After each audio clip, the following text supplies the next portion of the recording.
House Democrats just released new emails that were sent directly from Jeffrey Epstein that reveal the most damning details yet about Donald Trump and the Jeffrey Epstein scandal. These emails show that Jeffrey Epstein explicitly stated that Donald Trump knew about the girls and that Donald Trump spent hours at Epstein's house with one of Epstein's victims.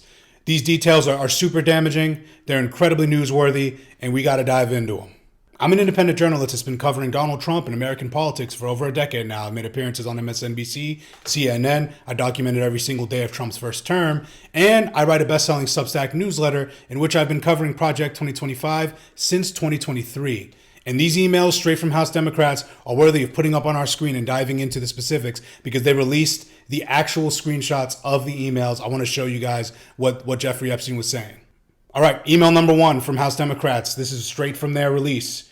We see Jeffrey Epstein, April 2011, sent to Ghislaine Maxwell, straight to her, saying, I want you to realize that the dog that hasn't barked is Trump, okay? That's very damning within itself, saying essentially he hasn't spoken yet. Then we have the name of a redacted victim, spent hours at my house with him. This is Epstein saying a victim spent hours at his house with Donald Trump, okay? And that Trump, he has never once been mentioned. And then you see police chief, etc. I'm 75% there. Damning email that indicates Donald Trump spent hours at Jeffrey Epstein's house with one of Jeffrey Epstein's victims and states that Donald Trump is the dog that hasn't barked. This is 2011. Really damning stuff. Okay, here now we get into correspondence that begin between Michael Wolff, the author and journalist that we know of, and Jeffrey Epstein. Basically getting into it says victim name redacted Mar-a-Lago. This could be Virginia Giuffre, right? Because she was recruited from Mar-a-Lago. And then it says Trump said he asked me to resign, never a member ever. Of course he knew about the girls as he asked Ghislaine to stop. He said Jeffrey Epstein, of course he knew about the girls. So he's indicating here that Trump potentially knew about the abuse of the girls. And as we know, Virginia Giuffre was recruited from Mar-a-Lago by Ghislaine Maxwell into Jeffrey Epstein's sex trafficking ring. So this is really damning right here. This is a correspondence between Michael Wolff and Jeffrey Epstein indicating that Epstein is outright saying that Trump knew about the girls. This is really damning stuff because Trump always claimed he had no idea what was going on. And it also indicates that maybe he actually asked Epstein to leave his club way later than indicated. This is an email from 2019. So, Trump claimed that he had asked him to, cut loose significantly earlier than this. So this is really damning information. And yet another email in this chain that was released. There's one more. Now, this is an email from 2015 between Michael Wolff and Jeffrey Epstein. This also looks really bad for Michael Wolff because it seems that he's colluding here or coordinating with Jeffrey Epstein on how Donald Trump should basically respond to CNN questions, right? So we have an email here down below where Michael Wolff saying he's hearing CNN is planning to ask Trump about his relationship with Epstein. And then basically Epstein responds that if we were able to craft an answer for him, what do you think it should be? And then Michael Wolff responds saying, I think we should let him hang himself. If he says he hasn't been in the plane or the home, then that gives you a valuable PR or political currency. Basically saying Epstein can, I guess, blackmail Trump if Trump claims he had nothing to do with him. And then he says you can hang him in a way that potentially generates a positive benefit for you. Or if it really looks like he could win, this being the presidential election, this is 2015, you could save him generating a debt. Of course, it is possible that even if you ask, he'll say Jeffrey was a great guy and he's gotten a raw deal or whatever. This is just really damning stuff. First off, for Michael Wolff, who is really just coordinating a response to questions about Jeffrey Epstein with what Donald Trump could potentially say. This does not look good for him. Also, number 2, we have basically Epstein being potentially advised to blackmail Trump, so that he must have some information, some damning information, more so than what we know here, and that's really damning. So we have Jeffrey Epstein talking to Michael Wolff, trying to coordinate how maybe Trump should respond in a CNN interview. So this is the third email that House Democrats released. It's really damning. And now I want to get into some of the details here about what these reveal.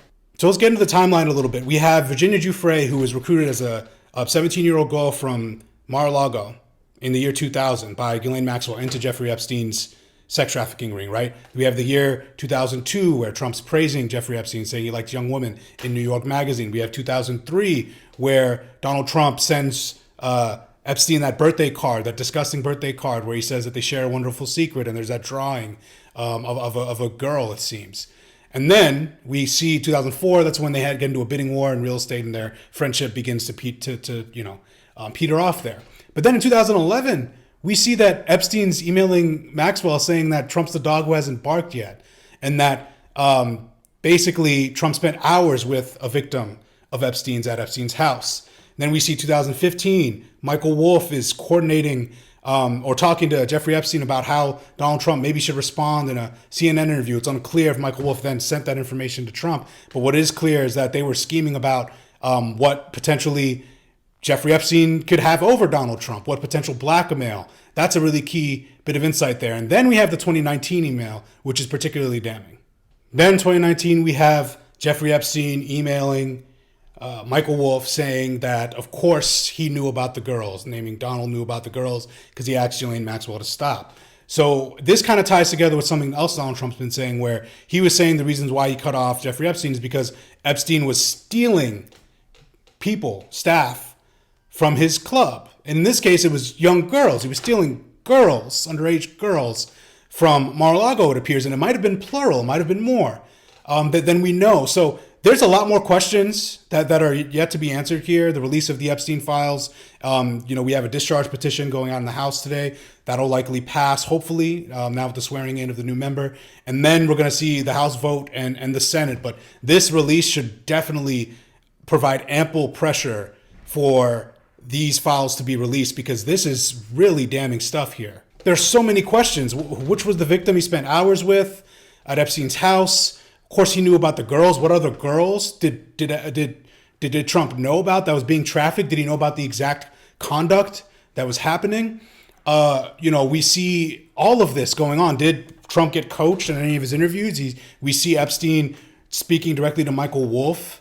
And also, what is Michael Wolff's role in this? He claims to be a journalist that is credible, someone we should be listening to, and then we see him coordinating with a 2019. This is after everyone knew about Epstein's disgusting affairs, right? So why is he still speaking to him at that time? So many questions that are risen here that should be answered by releasing the Epstein files. So this is another development that is worthy of watching.